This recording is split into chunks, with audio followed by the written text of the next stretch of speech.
So hi friends, hello, ನಮಸ್ಕಾರ. ಎಲ್ಲರೂ ಹೆಂಗದಿರಿಪ್ಪ? ಎಲ್ಲರೂ ಆರಾಮದಾರ ಅಂತೇಳಿ ಅನ್ಕೊಂಡು ಇವತ್ತಿನ ಒಂದು ವಿಡಿಯೋನ ಸ್ಟಾರ್ಟ್ ಮಾಡತ್ನು. ಸೊ ಫ್ರೆಂಡ್ಸ್, ಇವತ್ತಿನ ಒಂದು ವಿಡಿಯೋದ ಇಂಟೆನ್ಷನ್ ಬಂದ ಯಾರೆಲ್ಲ ಯೂಟ್ಯೂಬರ್ಸ್ಗಳು ಇವತ್ತಿನ ಒಂದು ವಿಡಿಯೋನ ನೋಡತ್ತಿರಲಿ, ಎಸ್ಪೆಷಲಿ ಹಳೆ ಯೂಟ್ಯೂಬರ್ಸ್ ಆಗಿರ್ಬೋದು, ಹೊಸ ಯೂಟ್ಯೂಬರ್ಸ್ ಆಗಿರ್ಬೋದು, ಇಬ್ಬರಿಗೂ ಕೂಡ ಇವತ್ತಿನ ಒಂದು ವಿಡಿಯೋದಾಗ ಒಂದು ಮೇನ್ ಆಗಿರೋಂಥ ಒಂದು ಅಪ್ಡೇಟ್ ಅನ್ನೋದು ಸಿಗ್ತೈತಿ. ಈ ಒಂದು ಅಪ್ಡೇಟ್ ಬಂದ್ಬಿಟ್ಟು ನಾನು 3 ಐಡಿಯಾಗಳನ್ನ ಹೇಳ್ತೀನಿ. ಈ 3 ಐಡಿಯಾಗಳನ್ನ ನಿಮ್ಮ ಒಂದು ಚಾನಲ್ದಾಗ ನೀವು ಅನ್ವಯಿಸ್ಕೊಂಡ್ರಪ್ಪ ಅಂದ್ರೆ ನಿಮ್ಮ ಒಂದು ಚಾನಲ್ ಆರಾಮಾಗಿ ಗ್ರೋತ್ ಆಕೈತಿ. ಹಂಗಿದ್ರೆ ಬರ್ರಿ ಮತ್ತು ತಡ ಮಾಡೋದು ಬೇಡ, ಯಾವ 3 ಅಪ್ಡೇಟ್ಗಳು, ಯಾವ 3 ಟ್ರಿಕ್ಗಳು ಅಂತೇಳಿ ಪೂರ್ತಿಯಾಗಿ ಇವತ್ತಿನ ಒಂದು ವಿಡಿಯೋನ ನೋಡಿ ತಿಳ್ಕೊಳಾಗಿರಿ. ಮತ್ತು ಈ ಒಂದು ವಿಡಿಯೋನ ನೀವು ಪೂರ್ತಿಯಾಗಿ ನೋಡಿದ ಮೇಲೆ ವಿಡಿಯೋನ ಇಷ್ಟ ಆತಪ್ಪ ಅಂದ್ರೆ ವಿಡಿಯೋಕ್ಕೆ ಒಂದು ಲೈಕ್ ಕೊಡ್ರಿ, ಚಾನಲ್ಗೆ ಸಬ್ಸ್ಕ್ರೈಬ್ ಆಗ್ರಿ, ಬೆಲ್ ಐಕಾನ್ ಆಲ್ ಅಂತೇಳಿ ಸೆಲೆಕ್ಟ್ ಮಾಡಿರಿ. ಯಾಕಪ್ಪ ಅಂತ ಪ್ರತಿಯೊಂದು ಕಂಟೆಂಟ್ಗಳು ಭಾಳ ಜೆನ್ಯೂನಾಗಿ ಟ್ರಸ್ಟ್ಫುಲ್ ಆಗಿ ಬರ್ತಿರ್ತಾವೆ. ನಿಮ್ಗೆ ಏನೋ ಡೌಟ್ ಇದ್ರೂ ಕೂಡ ಕಮೆಂಟ್ ಮಾಡುತ್ತಾ ಬರ್ರಿ, ಅದಕ್ಕೂ ಕೂಡ ನಾನು ವಿಡಿಯೋಗಳು ಮಾಡ್ಕೊಂಡು ಬರ್ತಿರ್ತೀನಿ. ಫ್ರೆಂಡ್ಸ್, ಇವಾಗ ವಿಷಯಕ್ಕೆ ಬರೋನು ಮೊದಲೇ ಒಂದು ಅಪ್ಡೇಟ್ ಯಾವ್ದು ಅಂತೇಳಿ ಕಂಟೆಂಟ್ ಮೊದಲನೇ ಒಂದು ಟ್ರಿಕ್ ಬಂದುಬಿಟ್ಟು, ನೀವು ಹೊಸ ಯೂಟ್ಯೂಬರ್ಸ್ ಆಗಿ ನೀವು ಲೋ ಕ್ವಾಲಿಟಿ ಒಳಗೆ ವೀಡಿಯೋಗಳು ಅಪ್ಲೋಡ್ ಮಾಡ್ತಿರ್ತೀರಿ ಕೆಲವೊಂದಿಷ್ಟು ಜನ. ಅದನ್ನ ನೀವು ಮಾಡಿರಿ ಇಲ್ಲಂತಲ್ಲ, ಅದರ ಹೊಸ ಯೂಟ್ಯೂಬರ್ಸ್ ಆಗಿದ್ರಪ್ಪ ಅಂದ್ರೆ ಆದಷ್ಟು ಚಲೋ ಟಾಪಿಕ್ಗಳ ಬಗ್ಗೆ ವಿಡಿಯೋಗಳು ಮಾಡಿರಿ. ಯಾಕೆ ಹೇಳಕತ್ತಪ್ಪ ಅಂದ್ರೆ ಈ ಒಂದು ಮಾತನ್ನ, ಸೊ ಫ್ರೆಂಡ್ಸ್, ನಿಮ್ಮ ಕಡೆ ಯಾವುದೇ ಥರ ಕ್ಯಾಮ್ರಾ ಆಗಲಿ, ಮೈಕ್ರೋಫೋನ್ ಆಗಲಿ, ಫೋನ್ ಆಗಲಿ ಹೈ ಕ್ವಾಲಿಟಿ ಒಳಗೆ ಯಾವುದೂ ಇರೋದಿಲ್ಲ. ಅಷ್ಟ ಸಿಂಪಲ್ಲಾಗಿ ಮಾಡ್ತಂತೇಳಿ ನೀವು ಯೂಟ್ಯೂಬ್ ಚಾನಲ್ನ ಓಪನ್ ಮಾಡಿರ್ತೀರಿ. ಯಾರೂ ಕೂಡ ಕನ್ನಡದಾಗ ಮಾಡಲಾರ್ದಂಥ ವಿಡಿಯೋಗಳಾಗಿರ್ಬೋದು, ಕನ್ನಡ ಟಾಪಿಕ್ ಆಗಿರ್ಬೋದು, ಅಥವಾ ನಿಮ್ಮದಾದಂಥ ಓನ್ ಒಂದು ಸ್ಟೈಲ್ ಒಳಗೆ ನೀವು ವಿಡಿಯೋಗಳು ಮಾಡ್ತಿದ್ರಪ್ಪ ಅಂದ್ರೆ ಅವಾಗ ನೀವು ನೆನಪಿಟ್ಕೋರಿ, ನೀವು ಮಾಡುವಂಥ ಕಂಟೆಂಟ್ಗಳು ಏನಾರ ಹೊಸದಿತ್ತಪ್ಪ ಅಂದ್ರೆ, ಚಲೋ ಅನ್ನಿಸ್ತಪ್ಪ ಅಂದ್ರೆ ಆ ಒಂದು ಕ್ವಾಲಿಟಿ ಹೆಂಗೆ ಇರವಲ್ದಕ್ಕದ ಅದನ್ನು ಆಡಿಯನ್ಸ್ಗಳು ಆದಷ್ಟು ಪೂರ್ತಿಯಾಗಿ ನೋಡೋಕೆ ಟ್ರೈ ಮಾಡ್ತಾರೆ. ಯಾಕಪ್ಪ ಅಂದ್ರೆ ಅವ್ರಿಗೆ ಆ ಒಂದು ಟಾಪಿಕ್ ಮೇಲೆ ಇಂಟ್ರೆಸ್ಟ್ ಇತ್ತಪ್ಪ ಅಂದ್ರೆ ನಿಮ್ಮ ಒಂದು ಆಡಿಯನ್ಸ್ಗಳು ಬಂದು ನೋಡೋತ್ತಾರ ಆ ಒಂದು ಟಾಪಿಕ್ನ. ಸ್ಟಾರ್ಟಿಂಗ್ ಹೊಸ ಯೂಟ್ಯೂಬರ್ಸ್ ಆಗಿರ್ತೀರಿ, ಅದಕ್ಕಾಗಿ ಎಮೋಷನಲ್ ಫುಲ್ಲಾಗಿ ಸ್ವಲ್ಪ ನಾನು ಬಡವ, ನನ್ನ ತೆಗೆ ಈ ಥರ ಮಟೀರಿಯಲ್ಗಳು ಇಲ್ಲ ಅಂಥೇಳಿ ನೀವು ಸ್ವಲ್ಪ ಎಮೋಷನ್ ಆಗಿ ಅವ್ರ ಜೊತೆ ನೀವು ಕನೆಕ್ಟ್ ಆಗ್ಬೇಕು. ಈ ಥರ ನೀವು ಅವ್ರಿಗೆ ಕನೆಕ್ಟ್ ಆದ್ರಪ್ಪ ಅಂದ್ರೆ ನೀವು ಯಾವುದೋ ವೀಡಿಯೋ ಹಾಕಿದ್ರೂ ಆದಷ್ಟು 5 ನಿಮಿಷದ ವೀಡಿಯೋನ 1 ನಿಮಿಷ 2 ನಿಮಿಷ ನೋಡೋಕೆ ಟ್ರೈ ಮಾಡ್ತಾರೆ. ಅದಕ್ಕಾಗಿ ಹೇಳತ್ನು, ಸ್ಟಾರ್ಟಿಂಗ್ ನೀವು ಹೊಸ ಯೂಟ್ಯೂಬರ್ಸ್ ಆಗಿದ್ರಪ್ಪ ಅಂದ್ರೆ ಆದಷ್ಟು ಎಮೋಷನ್ ಫುಲ್ಲಾಗಿ ಕನೆಕ್ಟ್ ಆಗೋಕೆ ಟ್ರೈ ಮಾಡಿರಿ. ಅಂದ್ರೆ ಆಡಿಯನ್ಸ್ಗಳ ಜೊತೆ ನೀವು ಒಂದು ಎಮೋಷನ್ ಬಾಂಡಿಂಗ್ ಅನ್ನೋದು ಕ್ರಿಯೇಟ್ ಮಾಡ್ಕೋಬೇಕು. ಇದು ಭಾಳಷ್ಟು ಮಂದಿಗೆ ಗೊತ್ತೇ ಇಲ್ಲ ಯಾವ ಥರ ಹೆಂಗೆ ಅಂತೇಳಿ. ಒಂದು ಎಕ್ಸಾಂಪಲ್ ಕೊಡ್ತೀನಿ ತಿಳ್ಕೊಂಬಿಡ್ರಿ. ಈಗ ನೋಡ್ಬೋದು, ನೀವು ಸಿಂಪಲ್ಲಾಗಿ ಒಂದು ವಿಡಿಯೋ ಮಾಡಿರ್ತೀರಿ, ಯಾವುದಪ್ಪ ಅಂದ್ರೆ ಟೆಕ್ನಿಕಲ್ ಒಳಗೆ ಯಾವುದೋ ಒಂದು ಫೋನಿನ ಬಗ್ಗೆ ಒಂದು ರಿವ್ಯೂ ಕೊಟ್ಟಿರ್ತೀರಿ. ಆದ್ರೆ ಬೇರೆ ಯೂಟ್ಯೂಬರ್ಸ್ಗಳು ಹೆಂಗೆ ಮಾಡ್ತಾರಪ್ಪ ಅಂದ್ರೆ ಅವ್ರು ರಿಯಲಿಸ್ಟಿಕ್ ಆಗಿ ಫೋನ್ಗಳನ್ನ ತರ್ಸ್ಕೊಂಡ್ಬಿಟ್ಟು ಸ್ಪಾನ್ಸರ್ಶಿಪ್ ಮುಖಾಂತರ ವಿಡಿಯೋಗಳನ್ನ ರಿವ್ಯೂ ಕೊಡ್ತಿರ್ತಾರೆ. ಕನ್ನಡ ಅನ್ನೋರು ಮೊಬೈಲ್ ಬಗ್ಗೆ ಜಾಸ್ತಿ ಅನ್ಬಾಕ್ಸಿಂಗ್ ವಿಡಿಯೋಗಳನ್ನ ಮಾಡ್ತಿರ್ತಾರೆ. ಸೊ ಫ್ರೆಂಡ್ಸ್, ಅವರು ಒಂದು ದಿನಕ್ಕೆ ಒಂದು ಫೋನ್ ಹಿಡಿದ್ರು 30 ದಿನಕ್ಕೆ 30 ಫೋನ್ ಆದವರಿಗೆ. ಹಂಗೆ ಅವ್ರಿಗೆ ಹೊಸ ಫೋನ್ಗಳು ಬರ್ತಿರ್ತಾವೆ, ವಿಡಿಯೋಗಳು ಮಾಡ್ತಿರ್ತಾರೆ. ನಮಗೆ ಯಾವುದೋ ಥರ ಫೋನ್ ಬರ್ತಿರಂಗಿಲ್ಲ, ನಾವು ಹೊಸ ಯೂಟ್ಯೂಬರ್ಸ್ ಆಗಿರ್ತೀವಿ. ನಾವೇನು ಮಾಡೋದಪ್ಪ ಅಂದ್ರೆ ಇವ್ರು ಏನು ಕೊಟ್ಟಿರ್ತಾರಲ್ಲ ರಿವ್ಯೂ, ಆ ಒಂದಷ್ಟು ರಿವ್ಯೂಗಳನ್ನ ಇನ್ಫಾರ್ಮೇಷನ್ನ ನಾವು ಓದಿಬಿಟ್ಟು ಅದೇ ಫೋನ್ನ ನಾವು ಕೆಲವೊಂದಿಷ್ಟು ಇಮೇಜ್ಗಳನ್ನ ಡೌನ್ಲೋಡ್ ಮಾಡ್ಕೊಂಡು ಗೂಗಲ್ದಾಗ ಅವುಗಳ ಮುಖಾಂತರ ನಾವು ವಿಡಿಯೋದ ರಿವ್ಯೂವನ್ನು ಕೊಡೋದು. ಈ ಥರ ಈ ಒಂದು ಫೋನ್ ಇರ್ತೈತಿ, ಈ ಒಂದು ಕ್ವಾಲಿಟಿ ಒಳಗೆ ಇರ್ತೈತಿ.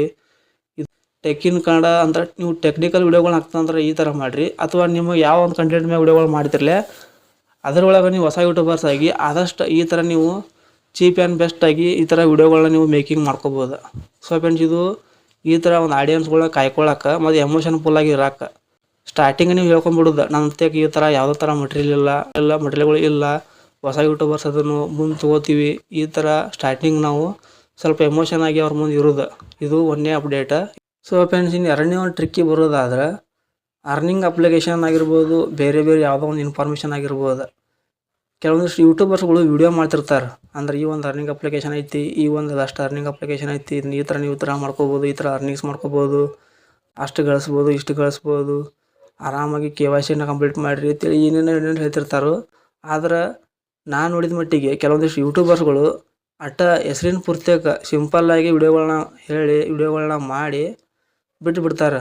ಅದೇ ಒಂದು ಅಪ್ಲಿಕೇಶನ್ ಮೇಲೆ ತನ ಇನ್ನೂ ಹೆಚ್ಚಿನ ಇನ್ಫಾರ್ಮೇಷನ್ ಕೊಡ್ರಿ ಅಂತೇಳಿ ಕಮೆಂಟ್ ಮಾಡಿದ್ರು ರಿಪ್ಲೈ ಕೊಡಂಗಿಲ್ಲ ಅವ್ರು. ಯಾತಕಪ್ಪ ಹಿಂಗೆ ಯಾಕೆ ಮಾಡ್ತಾರೋ ಅಂತೇಳಿ ಕೇಳೋದಾದ್ರೆ ಆ ಒಂದು ಅರ್ನಿಂಗ್ ಅಪ್ಲಿಕೇಶನ್ ಬಗ್ಗೆ ಆಗಿರ್ಬೋದು, ಬೇರೆ ಯಾವುದೋ ಒಂದು ಅಪ್ಲಿಕೇಶನ್ ಬಗ್ಗೆ ಆಗಿರ್ಬೋದು ಹೆಚ್ಚಿನ ಮಾಹಿತಿ ಯಾರೂ ಕೂಡ ಇರೋಂಗಿಲ್ಲ.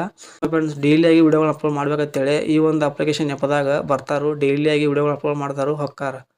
ಅಂದ್ರೆ ನೀವು ತಿಳ್ಕೊಂಡ್ಬಿಡ್ಬೇಕಿಲ್ಲಿ, ಅರ್ನಿಂಗ್ ಅಪ್ಲಿಕೇಶನ್ ಬಗ್ಗೆ ಏನೋ ವಿಡಿಯೋಗಳು ಬಂದ್ರೂ ಅವು ಪೂರ್ತಿಯಾಗಿ ಇರೋಂಗಿಲ್ಲ ಅಂದಂಗೆ. ಪೂರ್ತಿಯಾಗಿ ಇರ್ಬೇಕಂದ್ರೆ 10 ನಿಮಿಷದ ಮ್ಯಾಗ ಯಾವ ವಿಡಿಯೋ ಇರ್ತಾವಲ್ಲ ಅವಷ್ಟು ಕೂಡ ಹೆಚ್ಚಿನ ಒಂದು ಇನ್ಫಾರ್ಮೇಷನ್ನ ಕಲೆಕ್ಟ್ ಮಾಡ್ಕೊಂಡು ಬಂದಿರ್ತಾರೆ ಅಂದಂಗೆ. ಸೊ ಫ್ರೆಂಡ್ಸ್, ಈ ಥರ ನೀವು ಯಾವುದೋ ಒಂದು ಇನ್ಫಾರ್ಮೇಷನ್ ಇರುವಲ್ದಕ್ಕದು ಅರ್ನಿಂಗ್ ಅಷ್ಟು ಹೇಳತ್ತಿಲ್ಲ ನಿಮಗೆ. ಮಾಡೋದಾದ್ರೆ ಪೂರ್ತಿಯಾಗಿ ವಿಡಿಯೋಗಳನ್ನ ಮಾಡಿರಿ, ಅಪ್ಲೋಡ್ ಮಾಡಿರಿ ಆದಷ್ಟು. ಅರ್ಧಂಬರ್ಧ ತಿಳ್ಕೊಂಡು ವಿಡಿಯೋಗಳು ಅಪ್ಲೋಡ್ ಮಾಡಕ್ಕೆ ಹೋಗಬೇಡ್ರಿ. ಸೊ ಫ್ರೆಂಡ್ಸ್ ನಾನು ನಿಮ್ಗೆ ಅದನ್ನ ಹೇಳತ್ತೀನಿ. ಯಾಕಪ್ಪ ಅಂದ್ರೆ ಇದೇನಾಕತ್ತಪ್ಪ ಅಂದ್ರೆ ಇದರಿಂದ ಎಷ್ಟೋ ಆಡಿಯನ್ಸ್ಗಳಿಗೆ ಎಷ್ಟೋ ಪ್ರಶ್ನೆಗಳು ಹುಟ್ಕೊಂಡ್ಬಿಡ್ತಾವೆ. ನೀವು ಒಂದು ವಿಡಿಯೋ ಮಾಡ್ತೀರಿ, 100 ಸಮಸ್ಯೆಗಳು ಅನ್ನೋದು ಅಲ್ಲಿ ಆಡಿಯನ್ಸ್ಗಳಿಗೆ ಅಲ್ಲಿ ಫೇಸ್ ಮಾಡ್ತಿರ್ತಾರೆ. ಅದಕ್ಕಾಗಿ ಆಡಿಯನ್ಸ್ಗಳು ಫೇಸ್ ಮಾಡಲಾರ್ದಂಗೆ ಕೆಲವೊಂದಿಷ್ಟು ಸೆಕ್ಯೂರ್ ಆಗಿ ಅವ್ರಿಗೆ ಹೆಲ್ಪ್ಫುಲ್ ಆಗುವಂಗೆ ಈಸಿ ಆಗುವಂಗೆ ತಿಳಿಸ್ಕೊಡ್ಬೇಕು ವಿಡಿಯೋಗಳನ್ನ. ನೀವು ಬೇಕಾದ್ರೆ ಪಾರ್ಟ್ 1 ಪಾರ್ಟ್ 2 ಪಾರ್ಟ್ 3 ಮಾಡ್ತಂದ್ರೆ ಭಾಳ ಓಕೆ ಅದ, ಭಾಳ ಚಲೋ ಅದ. ನಿಮ್ಮ ಆಡಿಯನ್ಸ್ಗಳು ಮತ್ತು ನಿಮ್ಮ ಕಡೆ ಭಾಳ ಫೋಕಸ್ ಮಾಡ್ತಾರೆ. ಆವಾಗ ನೀವು ಮತ್ತು ನಿಮ್ಮ ಸ್ಟೆಬಿಲಿಟಿನ ನೀವು ಕಂಡುಕೋಬೋದು. ಸೊ ಫ್ರೆಂಡ್ಸ್ ಇನ್ನು 3ನೇ ಒಂದು ಟ್ರಿಕ್ ಬಗ್ಗೆ ಹೇಳೋದಾದ್ರೆ, ಕೆಲವೊಂದಿಷ್ಟು ವಿಡಿಯೋಗಳು ಮಾಡಿರ್ತಾನೆ ಈಗ. ಆ ಒಂದು ವಿಡಿಯೋದಾಗ ಹೇಳ್ಕೊತ ಬಂದನು, ಪ್ರತಿಯೊಂದು ವಿಡಿಯೋದಾಗ ಹೇಳ್ಕೊತ ಬಂದನು. ಕೆಲವೊಂದಿಷ್ಟು ವಿಡಿಯೋಗಳು ಅಷ್ಟೇ ಅಲ್ಲ. ಆ ಒಂದು ವಿಡಿಯೋದಾಗ ಏನಪ್ಪ ಅಂದ್ರೆ, ನಿಮ್ಗೆ ಏನಾದ್ರು ಡೌಟ್ ಇದ್ರೆ ಕಮೆಂಟ್ ಮಾಡುತ್ತಾ ಬರ್ರಿ, ಏನಾದ್ರೆ ನಿಮ್ಗೆ ಕ್ವಶನ್ ಇದ್ರೆ ಕೇಳುತ್ತಾ ಬರ್ರಿ ಅಂತೇಳಿ ಈ ಥರ ನೀವು ಆಡಿಯನ್ಸ್ಗಳ್ನ ಅವಾಗ ಕೇಳ್ಕೊತಾ ಇರ್ಬೇಕು. ಪ್ರತಿಯೊಂದು ವಿಡಿಯೋದಾಗ ಕೇಳ್ಕೊತಾ ಇರ್ರಿ, ಅವಾಗ ಬೇಡ. ಸೊ ಫ್ರೆಂಡ್ಸ್ ನೀವು ಈ ಥರ ಪ್ರತಿಯೊಂದು ವಿಡಿಯೋಕ್ಕೂ ನೀವು ಕೇಳ್ಕೊತಾ ಬಂದ್ರಪ್ಪ ಅಂದ್ರೆ ಅವಾಗ ಆಡಿಯನ್ಸ್ಗಳು ನಿಮ್ಮ ಕಡೆ ಭಾಳ ಫೋಕಸ್ ಮಾಡ್ತಾರೆ. ನಮ್ಮ ಕಡೆ ಏನೋ ಒಂದು ಡೌಟ್ ಇದ್ರು, ಅವ್ರ ಕಡೆ ಏನೋ ಒಂದು ಡೌಟ್ ಇದ್ರು, ಅವರು ನಿಮ್ಮ ಕಡೆ ಫೋಕಸ್ ಮಾಡ್ತಾರೆ. ಫೋಕಸ್ ಮಾಡಿ ಕಮೆಂಟ್ದಾಗ ಬಂದು ಕಮೆಂಟ್ ಮಾಡ್ತಾರೆ. ಅಂದ್ರೆ ನಿಮ್ಗೆ ಏನಾಗೈತಪ್ಪ ಅಂದ್ರೆ ಅವ್ರಿಗೆ ಏನೋ ಡೌಟ್ ಇದ್ರು ಅವ್ರು ನಿಮ್ಮ ಕಡೆ ಬರ್ತಾರೆ. ಅಂದ್ರೆ ನೀವು ಏನಾದ್ರು ಸೊಲ್ಯೂಷನ್ನ ಕೊಡ್ತೀರಿ, ನಿಮ್ಮ ಕಡೆಯಿಂದ ಏನಾದ್ರು ಸಿಗ್ಬೋದು ಅಂತೇಳಿ ಬರ್ತಾರೆ ಅನ್ನಂಗೆ. ಅಂದ್ರೆ ಬೇರೆ ಯೂಟ್ಯೂಬರ್ಸ್ಗಳಿಗಿಂತ ನೀವು ರೆಸ್ಪಾಂಡ್ ಮಾಡ್ತೀರಿ ಚಂದಂಗೆ ಅಂತೇಳಿ ಅನ್ನಂಗದ. ನೀವು ಆದಷ್ಟು ಏನು ಮಾಡಬೇಕು, ರೆಸ್ಪಾಂಡ್ ಮಾಡ್ಬೇಕು. ಏನಾರ ಕಮೆಂಟ್ ಇದ್ರೆ, ಏನಾರು ಪ್ರಶ್ನೆಗಳಿದ್ರೆ ಕಮೆಂಟ್ ಮಾಡ್ತಾ ಬರ್ರಿ ಅಂತೇಳಿ ಹೇಳಿರ್ತಿರ್ಲೆ, ಅದ್ರ ತಕ್ಕಂಗೆ ನೀವು ನೋಡ್ಕೋಬೇಕು, ಮಾತು ಕಂಟಿನ್ಯೂ ಮಾಡ್ಕೋಬೇಕು. ಏನೋ ಡೌಟ್ ಇದ್ರೂ ಅದಕ್ಕೆ ಆದಷ್ಟು ಜಲ್ದಿ ರಿಪ್ಲೈ ಕೊಡಬೇಕು. ಅವ್ರು ಏನೋ ಕಮೆಂಟ್ ಮಾಡಿದ್ರಪ್ಪ ಅಂದ್ರೆ ನಿಮ್ಮ ಒಂದು ವಿಡಿಯೋಗಳಿಗೆ ಏನಾರು ಪ್ರಶ್ನೆ ಮಾಡಿದ್ರಪ್ಪ ಅಂದ್ರೆ ಆದಷ್ಟು ಜಲ್ದಿ ರಿಪ್ಲೈ ಕೊಡ್ಬೇಕು. ಈ ಒಂದು ಮಾತನ್ನ ನೀವು ಹೇಳ್ಕೊತಾ ಇರಬೇಕು. ಹೇಳಿದ ಮೇಲೆ ಇದನ್ನು ನಡ್ಸ್ಕೊತಾ ಇರಬೇಕು. ಸೊ ಫ್ರೆಂಡ್ಸ್ ನಾ ಈಗೇನು ಹೇಳಿಲ್ಲ ಈ 3 ಟ್ರಿಕ್ಗಳು, ಈ 3 ಟ್ರಿಕ್ಗಳನ್ನ ನೀವು ಫಾಲೋ ಮಾಡಿದ್ರಪ್ಪ ಅಂದ್ರೆ ಆದಷ್ಟು ನಿಮ್ಮ ಒಂದು ಚಾನಲ್ ಯಾವುದೇ ಥರ ಡೌನ್ ಬೋಲ್ನಾಗ ಹೋಗೋದಿಲ್ಲ. ಮತ್ತು ಆದಷ್ಟು ನಿಮ್ಮ ಒಂದು ಚಾನಲ್ ಗ್ರೋತ್ ಅನ್ನೋದು ಕಾಣ್ತೈತೆ, ಆದಷ್ಟು ಜಲ್ದಿನೇ ಕಾಣ್ತೈತಿ. ಟೈಮ್ ಲೌಡ್ ತೊಗೊಳಂಗಿಲ್ಲ, ಭಾಳ ಸ್ಪೀಡ್ ಆಗೈತೆ.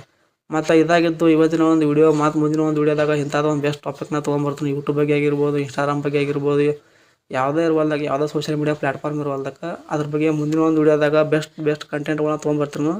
ಸೊ ಫ್ರೆಂಡ್ಸ್ ಅಲ್ಲಿವರೆಗೂ ಟಾಟಾ.